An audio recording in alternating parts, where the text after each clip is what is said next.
যাত্রা শুরু করেছে বৈষ্টমী রকফেস্ট 2025। শুক্রবার পূর্বাচলের সুন্দরী ক্যাফে অ্যান্ড আর্ট স্পেসে অনুষ্ঠিত হয় রকফেস্টের প্রথম কনসার্ট। 4টি ব্যান্ড দলের অংশগ্রহণের মধ্য দিয়ে শ্রোতারা কখনো 90 দশকের গানগুলোতে ডুবতে চেয়েছেন, আবার কখনো হালের হেভি মেটাল গানগুলোকেও উপস্থিত শ্রোতারা লুফে নিয়েছেন। কনসার্টের শুরুতেই মঞ্চে আসেন নারীবাদী ও নৃগোষ্ঠীর প্রতিনিধিত্বকারী ব্যান্ড এফ মাইনর। এরপরেই গান পরিবেশন করে 80-র দশকের জনপ্রিয় ব্যান্ড সিম্ফনি এবং হেভি মেটাল দল মেকানিক্স। মঞ্চের শেষ শিল্পী হিসেবে গান করেন বাংলাদেশের rock, hard rock, thrash metal ও ক্লাসিক গানের গায়ক কে.এইচ.এন। পারফরমেন্স শেষে এই সঙ্গীতশিল্পী জানান, শুধু দেশে নয়, দেশের বাইরের শ্রোতাদের কাছেও পৌঁছে দিতে চান তার গান। বাংলাদেশের মিউজিককে নিয়ে যাওয়ার জন্য এটা আমি ইউরোপে নিয়ে যেতে চাই, যেটা আমাদের বাংলাদেশের যারা রক, হার্ড রক করেছে তারা সেটা পারেনি, কেউই পারেনি। পেরেছে, বিদেশে যায়, প্রবাসী বাংলাদেশিদের গান শোনায়।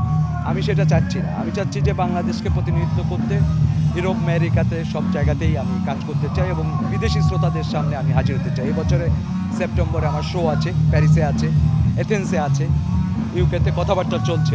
সব মিলে আমি আশাবাদী যে তাদের শ্রোতাকেও বাংলাদেশের কেউ যদি আকৃষ্ট করতে পারে সেটা আমার জন্য একটা বড় পাওয়া হবে। তো আমি আশাবাদী যে সেপ্টেম্বরের শোগুলো নিয়ে সারা বিশ্বে, শুধু বাংলাদেশের গণমাধ্যম না, মোটামুটি বিশ্বের অন্যান্য অপর গণমাধ্যমগুলো সক্রিয় ভূমিকা রাখবে বলে আমি বিশ্বাস করি। আয়োজকদের পক্ষ থেকে জানা যায়, বৈষ্টমী রকফেস্টের পরের শো হবে 12 জুলাই।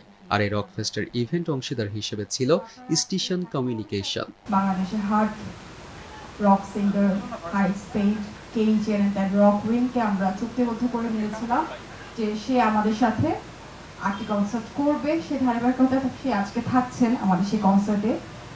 সেই পাশাপাশি আজকে আমাদের হেভি মেটাল মেকানিক্সের গানটা আমরা শুনবো। আমরা স্টেশন কমিউনিকেশনস এই রকফেস্টের আয়োজনের শুরুতে ছিলাম। প্রথম আয়োজনটি হয়, উদ্বোধনী আয়োজনটি হয় মুক্তিযুদ্ধ জাদুঘর অডিটোরিয়ামে।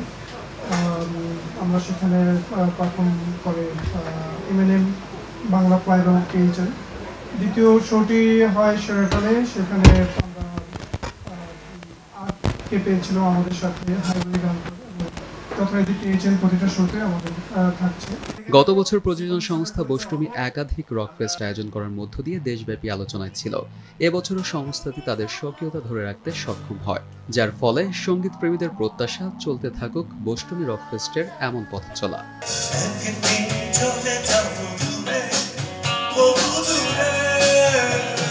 ARM সাদাত, দেশ টিভি।